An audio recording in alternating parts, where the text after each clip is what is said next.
Siemanko, witam serdecznie w drugim odcinku z Wenezueli. Jesteśmy już z Benem na lotnisku. Lecimy na Santa Angels. Największy wodospad na świecie. Najwyższy. Salto Angel to najwyższy wodospad na świecie, który spada z wysokości prawie kilometra wprost w głąb dżungli. Woda leci tak długo w wolnym spadku, że zanim dotrze na dół, część zamienia się w mgłę. Huk i siła spadającej wody robią ogromne wrażenie już z daleka. Przed nami droga w stronę tego miejsca i moment, w którym zobaczymy go z bliska.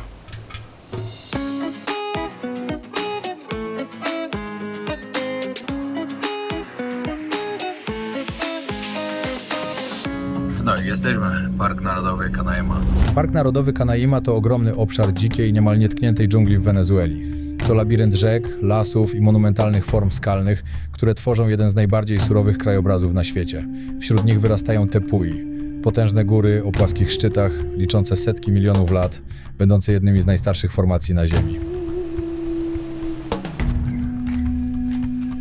Tutaj wszystko się zaczyna. Tutaj się zaczyna każda wyprawa na Santo Angel. W ogóle co do Santo Angel, skąd się wzięła ta nazwa? Ja wcześniej myślałem, że Angel od anioła, ale nie. Się wzięła od gościa, który rozbił swoją awionetkę, tam, który był poszukiwaczem złota, nazywał się Jimmy Angel. Chciał tam wylądować ze swoją żoną i 2 towarzyszami. Rozbili samolot. Przez 13 dni chyba później podróżowali przez dżunglę. Przeżyli wszyscy, mieli ze sobą dużo jedzenia, mieli liny, mieli namiot. No i na górze został ten samolot właśnie. 33 lata stała ta awionetka, od 1937 do 1970 roku. No i tak jak mówiłem, przetransportowali ją do muzeum w Ciudad Bolívar i można tam ją podziwiać. Jest to jako pomnik, a tam stoi replika teraz na górze. To jest dokładnie namalowane, gdzie ten Jimmy Angel wylądował, no tak powiem, wylądował. Powiedzmy wylądował, ale już nie ruszył. I tutaj wodospad. 1937. So the expedition today, we're gonna take a 72 kilometers boat trip from Canema Lagoon, more or less around here, all this way to the heart of the Ollantaypuy, okay? We're going to spend the night at this place. All right? Oh yeah, and there's exactly 73 kilometers.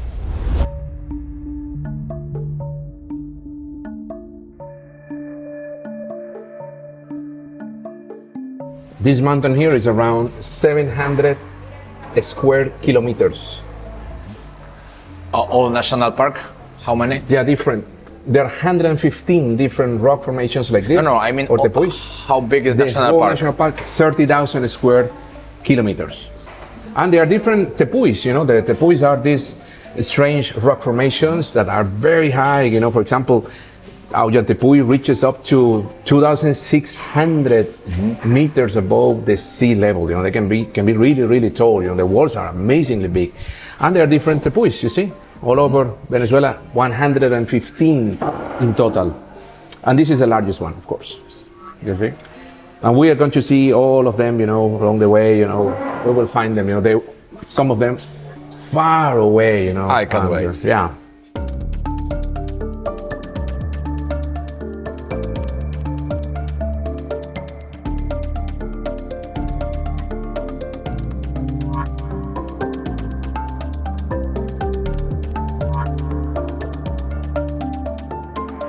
Zobaczcie, pokażę wam, jaki mają tutaj kościół. Oni, Indianie tutaj z dżungli, można powiedzieć, są katolikami. Ale właśnie przed chwilą popowiadał nasz przewodnik, który to jest stąd miejscowy, to mówi, że dopóki Kolumb nie dotarł i dopóki, wiecie, nie zmienili tej religii, no to mieli swoje wyznania. To jest właśnie to, o czym mówiłem w odcinku z Gabonu, że przyjeżdżają Europejczycy w różne miejsca i narzucają swoją religię. Kiedyś, jakbyście troszkę posłuchali na przykład o Kuku. Podróżował, przejmował ziemię, przypływał na jakąś wyspę na przykład, wybijał flagę Anglii, mówił, od teraz to jest kolonia brytyjska i macie zostać chrześcijanami, kto nie chciał, zabijany. Takie czasy były.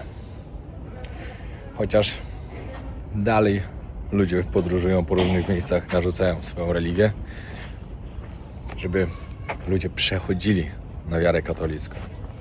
Wiadomo, teraz już nie jest to tak jak kiedyś, że oni byli do tego zmuszani, no, ale jednak dalej to jest. No i oczywiście, żeby ktoś tego zaraz źle nie odebrał, że to coś gadam na tą religię. Nie, to nie o to chodzi. Chodzi mi o to, że po prostu niefajne jest narzucanie komuś, w co ma wierzyć. O to chodzi. O tym kolorze wody, który tutaj jest czerwony, to wam za chwilę opowiem. Są najsłynniejsze palmy podobno w całej tej miejscówce, gdzie wszyscy sobie zdjęcia robią.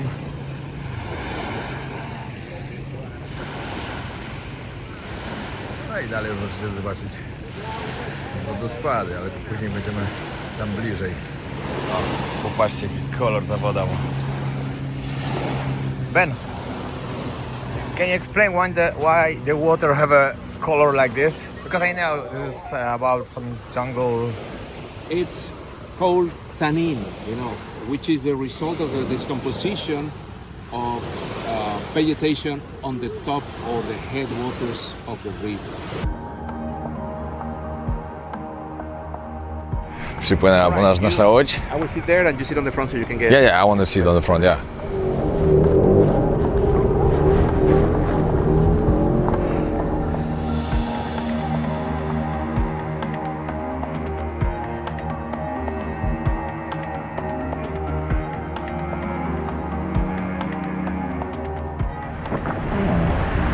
Kto by się wykąpał?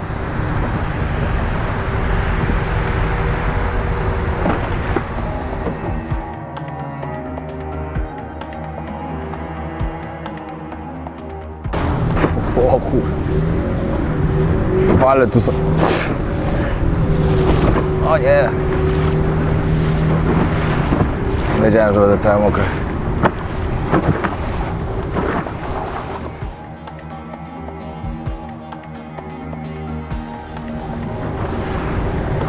O, robi to wrażenie. A to dopiero początek. Najlepszy przed nami.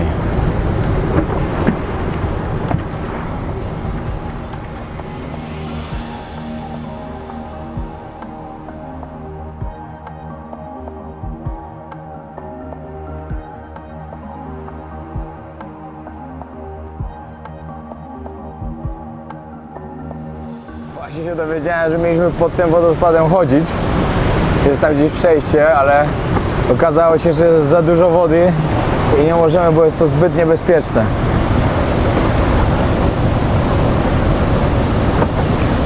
Ja wiedziałem, że będę zachwycony tym miejscem i to dopiero początek, a już jestem.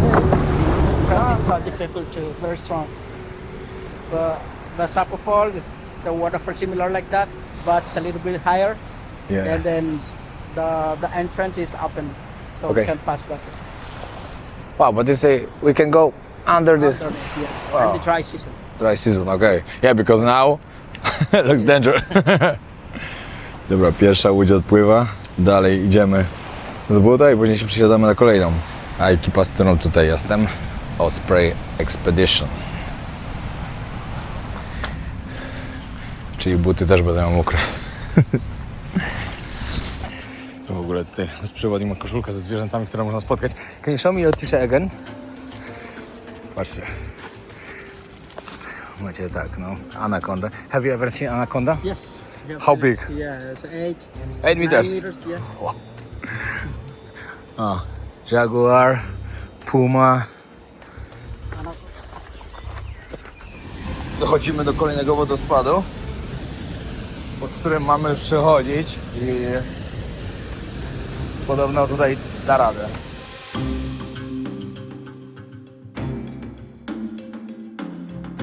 O wow, dobra, patrzcie to.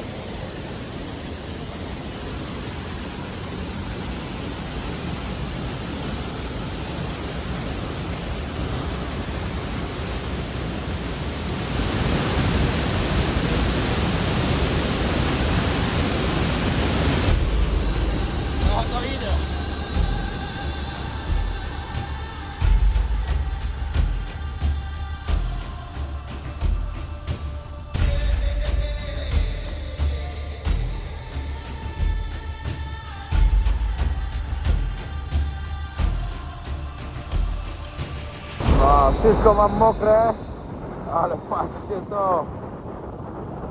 Niesamowite. Końcówka w ogóle była taka, że nie dla każdego.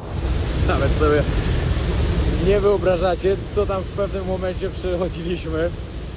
Nie wiem, czy to było bezpieczne, ale było zabawne. Była tak mocna woda, a podobno jak jest sezon suchy, to tutaj w tym wodospadzie nie ma w ogóle wody, jest wyschnięty. Nie potrafię sobie jakoś tego wyobrazić, ale podobno tak jest. Ale patrzcie to.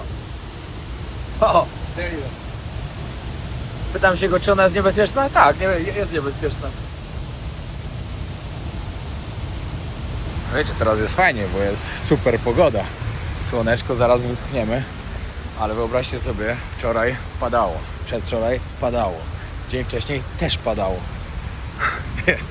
Spod takiego wodospadu wyjść mokrym, iść dalej i dalej moknąć. No, nie byłoby wesoło, a tak to świetna zabawa była. Wow, pierwszy raz w życiu takie coś przeżyłem. No i tutaj to jest pięknie na słoneczku. Chciałem właśnie zobaczyć z góry, jak to wygląda. Wow.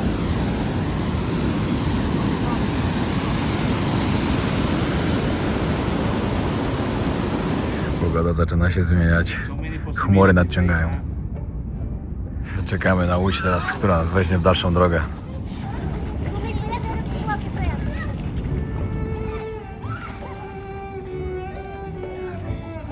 No, coraz bardziej jest klarowne to, że zaraz będzie lało. Słychać łódź. O, jest.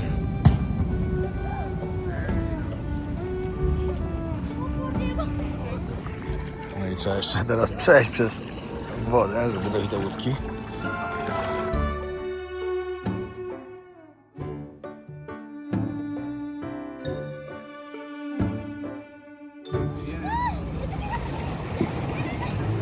I ruszamy.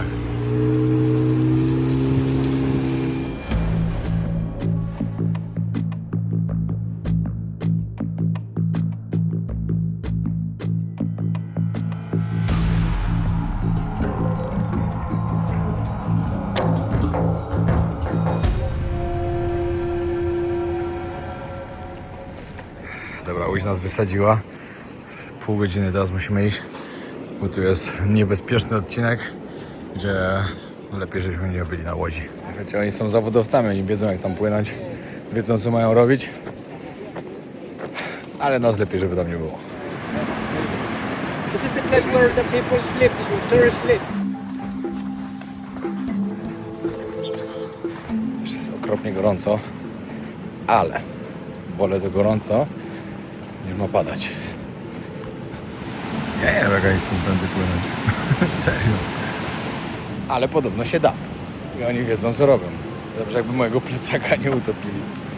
Ale kozaki, oni tam już na nas czekają.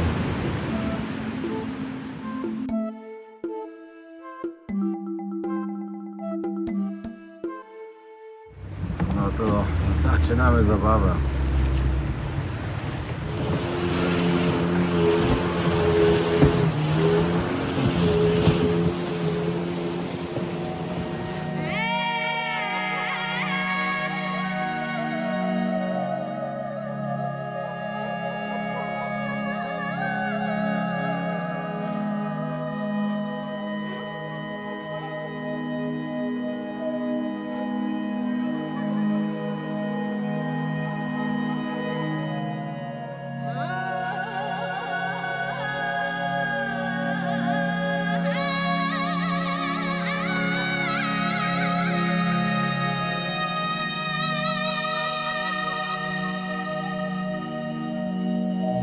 Bardzo fajnie to wyglądało, ale zaraz będzie jeszcze lepiej. Niesamowite, tylko tutaj już widać 10 wodospadów. Tu jest jeden, drugi, trzeci, czwarty, piąty. Tutaj są.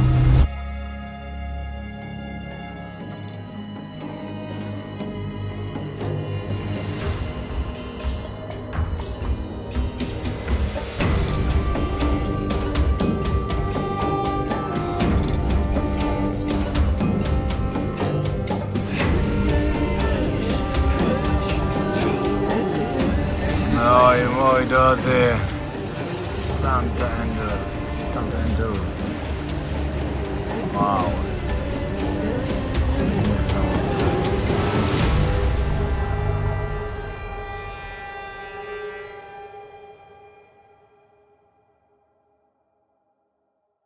No i dopłynęliśmy do naszego kampu. Patrzcie, z jakim widokiem będziemy spać. Na sam wodospad. No niesamowity jest po prostu. Prawie kilometr wysokości. Fuj, ale dzisiaj tu kąpią w tej rzece. No ale w sumie kąpać się, a pić to jeszcze, pić jeszcze gorzej, także... No ale w sumie co jak na lodzie z Gangesu wodę piją, to... Albo ten pan ostatnio z tego jeziora.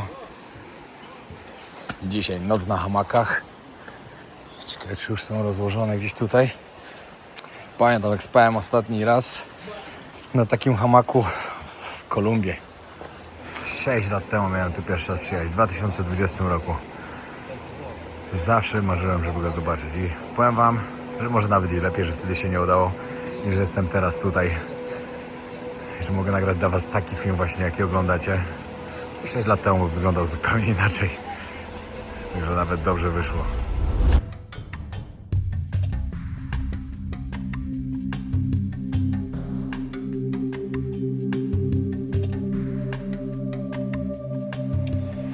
No i tak sobie będę dzisiaj spał. Dzisiaj i jutro w sumie. 2 noce. Pełen chill. Czekaj, czy się wyśpię. No ostatni raz 6 lat temu tak spałem. Także może być różnie. No ale tak. Z takim widokiem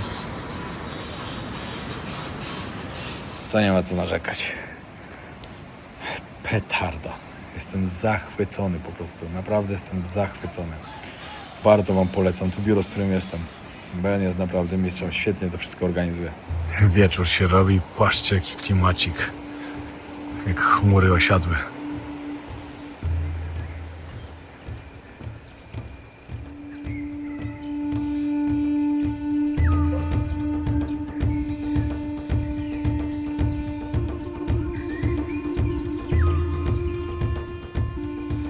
No i zaczęło padać. Całe szczęście, że dopiero teraz. Cały dzień było pięknie. Oby jutro też było, niech się w nocy wyleje. Jutro mamy świetny plan na fajny trekking.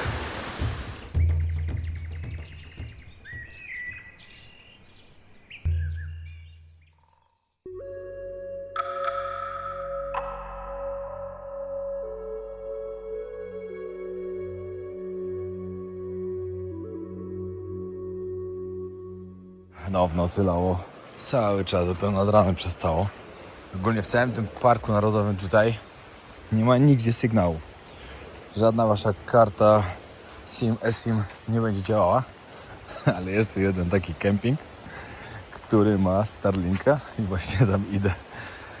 Muszę szybko coś sprawdzić. Dobra, wracam do nas na kemping. Zrobimy jakiś obiadek.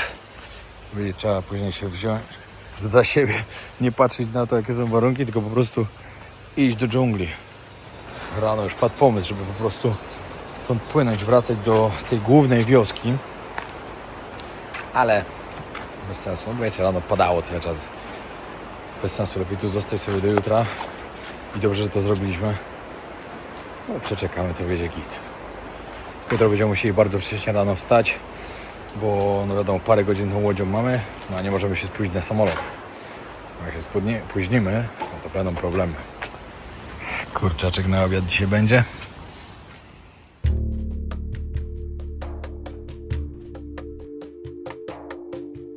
No i taki obiadek. Kurczak, surówka, ryż.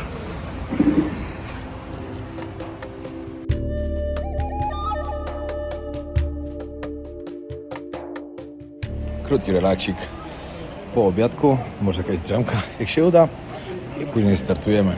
Wsiadamy na łódź. Musimy tak naprawdę tylko przepłynąć tam i ruszamy.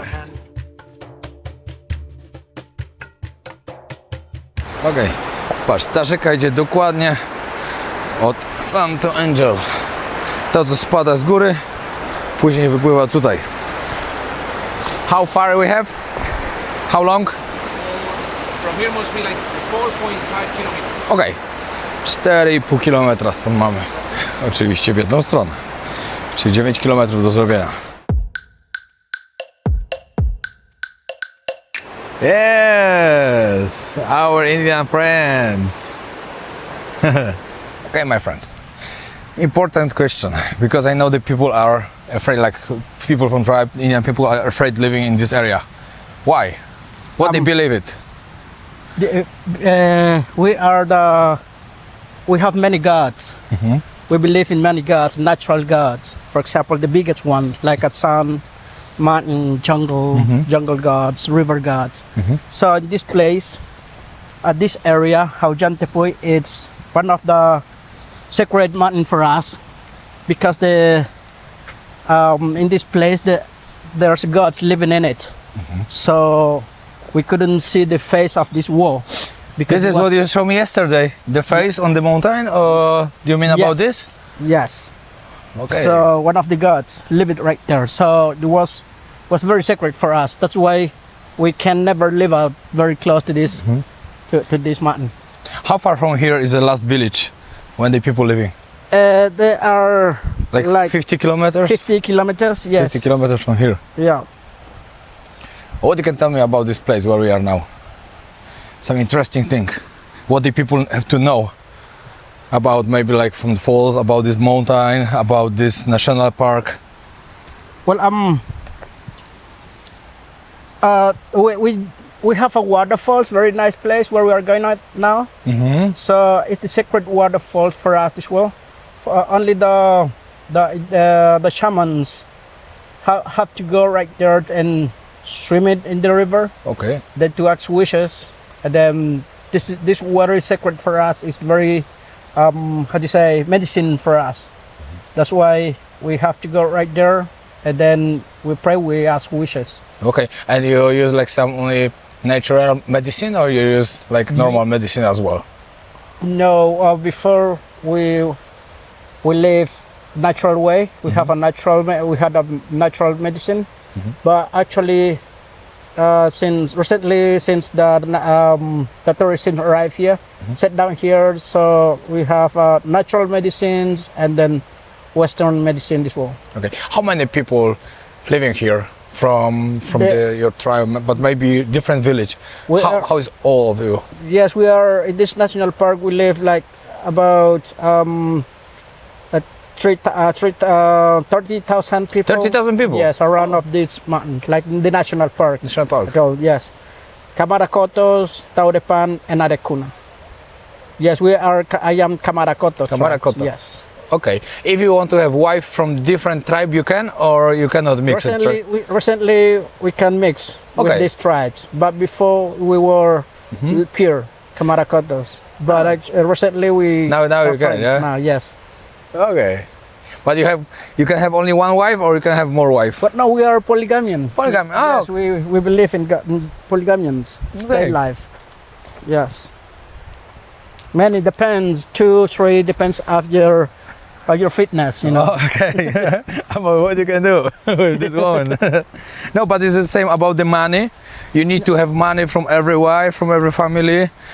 Well, Just- before we didn't have money, you know, we just only have. Yeah, exactly. Yes, Yeah, that's a stupid question. Okay. Yes, the only one you have to be is like to have a wiser, Okay. to be a wiser, you know, and then how to find the food easily. Yes. That's it. Yeah, to of be course, a you really need to good have food. hunter. Did you eat anaconda in your life? Did you try the meat from anaconda? People eat anacondas.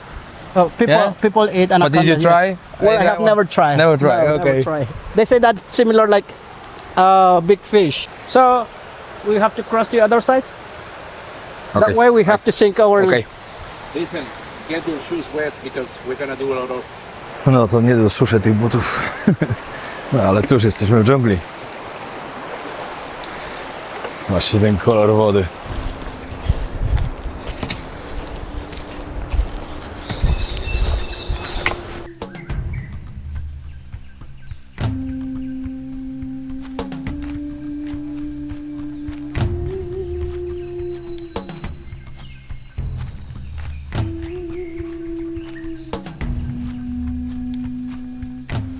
Jeszcze minutka i będziemy. Ale to nie były 4,5 km. Nie ma szans. Chyba mi się pomyliło. 4,5 to są chyba dwie strony. Moi drodzy, patrzcie to. Niesamowite. 979 metrów.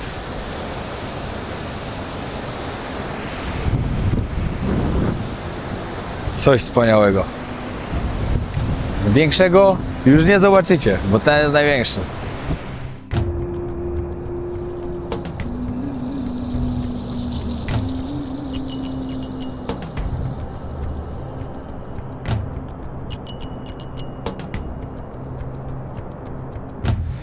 Jakbym był tutaj w sezonie suchym, ledwo by kapało z niego. Cała ta woda, która stamtąd płynie, pochodzi z deszczu. Nie ma tam podobno żadnego źródła na górze. Wszystko to jest woda właśnie, która się gromadzi i spada, no i tworzy tutaj tą rzekę. Tak samo ten wodospad, którym byłem na początku, ten pod tą wielką ścianą wody. Tak samo, jak nie ma sezonu deszczowego, jest suchy praktycznie. Kapie tylko z niego. I to jest niesamowite. Piękna natura.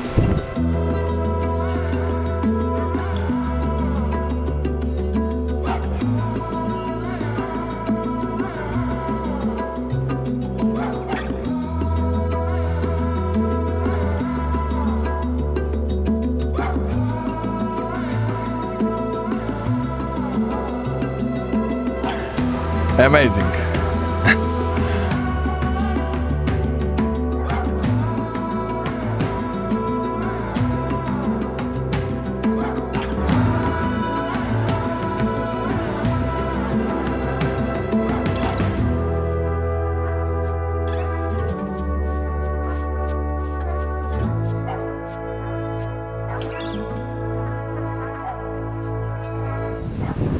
No i zbieramy się dalej.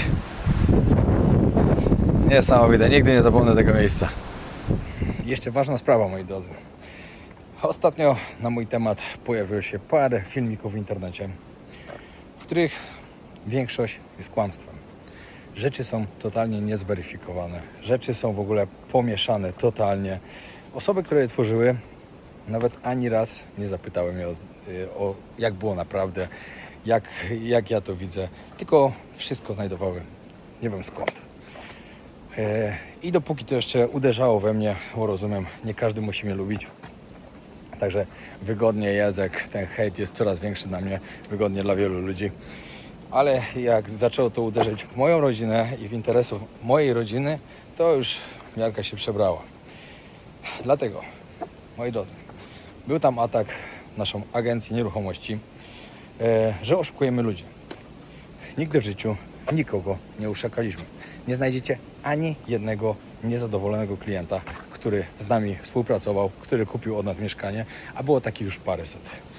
Dlaczego osoby, które nigdy nie były w Tajlandii, nie mają tam nieruchomości, nigdy nie miały do czynienia z tym, wypowiadają się o tym, jaki to jest biznes, jak się na tym zarabia, jak my oszukujemy ludzi, bo ktoś jak kupuje za $500,000 przypuśćmy mieszkanie albo za parę milionów dom, na pewno nie pyta, jak to wygląda, na pewno nie pyta o zasady, o prawo, jak to wygląda później właśnie, jak zakup wygląda, jak można kupić na dzierżawę albo na własność mieszkanie, bo mieszkania tylko można kupić na własność, domu się nie da kupić na własność. I takie osoby mają najwięcej do powiedzenia, co dziwne, inni w to wierzą, no bo wiadomo, no, komentary, no to oni na pewno wiedzą wszystko najlepiej. Wcale to nie jest tak, że oni sobie szukają po prostu rozgłosu na danych osobach, jak najgorsze komentarze, żeby były, żeby jak najlepiej się klikało. A jak ja skomentowałem tam, wyjaśniając po kolei szczegóły tego, to moje komentarze zostały ukryte, także nawet ludzie nie mogli w komentarzach zobaczyć, co ja na ten temat uważam. I nie będę nagrywał filmu, nie będę się do tego odnosił, żeby tłumaczyć wszystko po tym, bo po prostu uważam, że nie będę dawał atencji, ponieważ to są kłamstwa kierowane w moją stronę i co gorsze w stronę mojej rodziny. Także jeśli oglądasz ten film i pomyślałeś, że coś może być na rzeczy, no to gwarantuję Ci, że wcale tak nie jest. Bo jeśli byłyby takie osoby, które byśmy oszukali na nieruchomości, to już dawno by wszędzie to wyszło. a my już od ponad 2 lat mamy agencję nieruchomości. Naprawdę dobrze nam idzie. I właśnie też się zastanawiam, czy to nie jest też, że trochę konkurencja w nas uderza, bo za dobrze nam idzie. Także moi drodzy, nikogo nie oszukałem. Możecie być o to spokojni i gwarantuję Wam, że to, co gadają o mnie w internecie, to są głupoty, to są kłamstwa i te osoby za wszelką cenę chcą, żeby moje komentarze, mój pogląd na to wszystko się tam nie pojawił. Dlatego mnie poblokowały. Idziemy dalej. Pogoda trochę zaczyna się psuć. Mam nadzieję, że zdążymy, zanim zacznie znowu padać.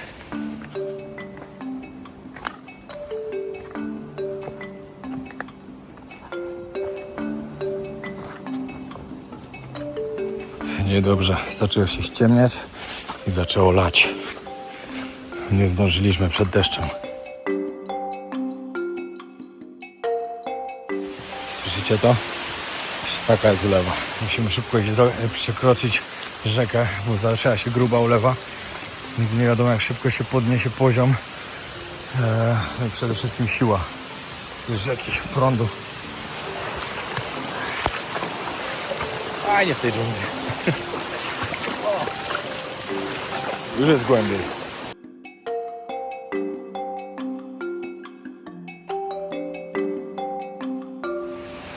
Znalazłem daszek jakiś, ale i tak zlało już. Najgorsze, że teraz jeszcze trzeba na łódź i wrócić. I jeszcze mamy kawałeczek. Jeść do dżungli, mówili, będzie fajnie. Wiadomo, nie powiedzieć, że jest sezon deszczowy. Ale to nic. Ekipa w komplecie. Czekamy, aż po nas przypłyną.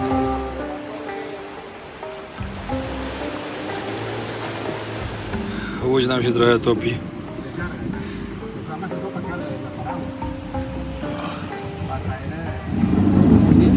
To są podróże.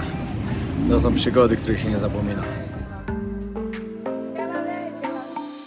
Siemanko, siemanko. Dzień trzeci naszej wyprawy. Wszystko mokre. Nic nie wyschnęło od wczoraj niestety.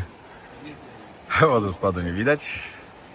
Przed chwilą było. Teraz chmury przyszły. Łódź już na nas czeka, zaraz odpływamy, mamy 4 godziny rejsu w dół. Później lecimy małym samolotem do Ciudad Bolívar.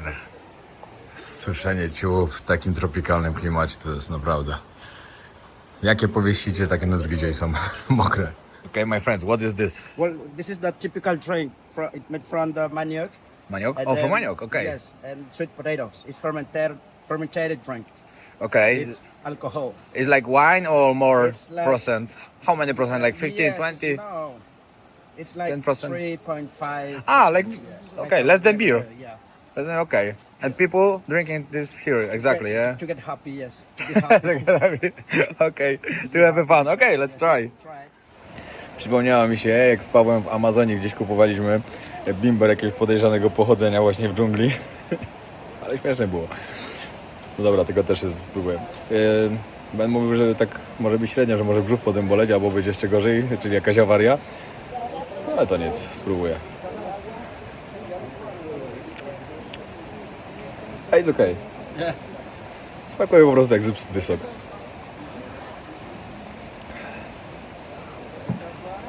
Zdrówko. Ben właśnie mi pokazuje, jak wygląda, jak było w totalnie suchym sezonie. Patrzcie, tu powinien lecieć wodospad. Nie ma go, zero, bo było zero deszczu przez długi czas. O, ale lipa trafić na takie coś, szok.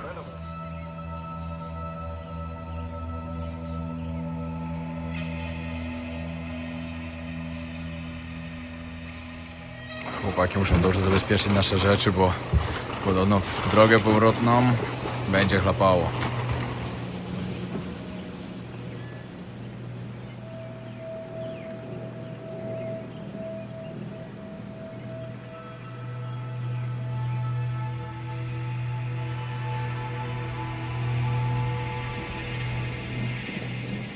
No i jesteśmy z powrotem.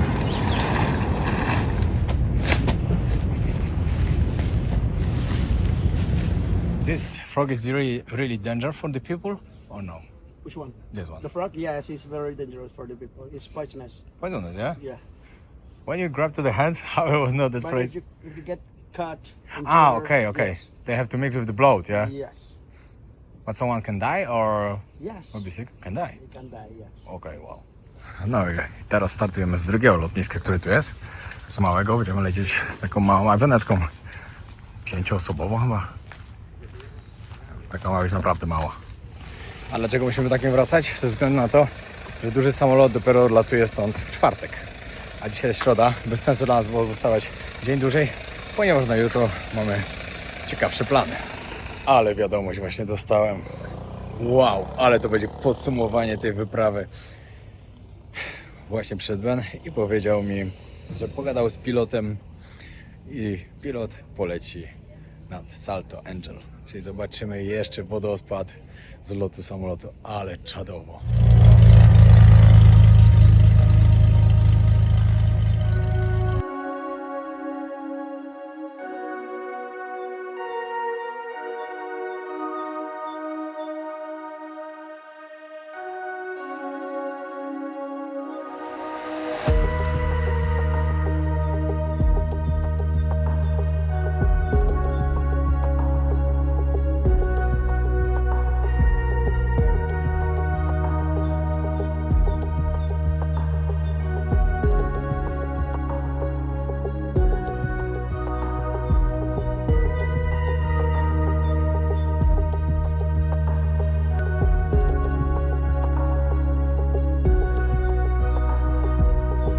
No i pozdrowienia z Ciudad Bolivar.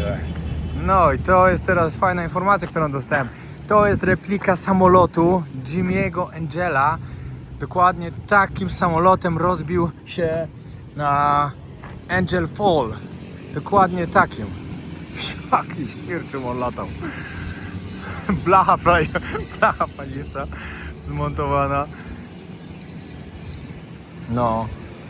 Wow.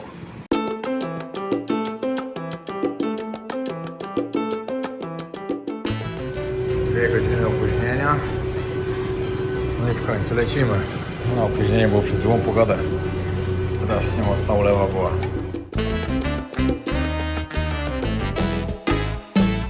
No jestem w hotelu, przygotowuję właśnie pranie, bo no przyznam szczerze, że po tej dżungli nieźle mi śmierdzi z plecaka. Ale to nic, pani powiedziała, że mi zrobi, na rano będzie gotowe. A Wam dziękuję bardzo, że oglądaliście ten odcinek. Zapraszam Was na kolejny. Będzie jeszcze jeden ciekawy, bardzo nawet ciekawy odcinek z Wenezueli, a następnie lecę do Nikaragui i na Haiti. Pozdrawiam serdecznie, jak Wam się podobają moje odcinki, pamiętajcie, żeby zostawiać łapki do góry, bo bardzo wielu nie zostawia. W sumie tylko garstka ludzi zostawia łapkę w górę i komentarz. Naprawdę mi to bardzo pomaga, także jeśli możecie, róbcie to. Dziękuję, trzymajcie się. Pozdrawiam.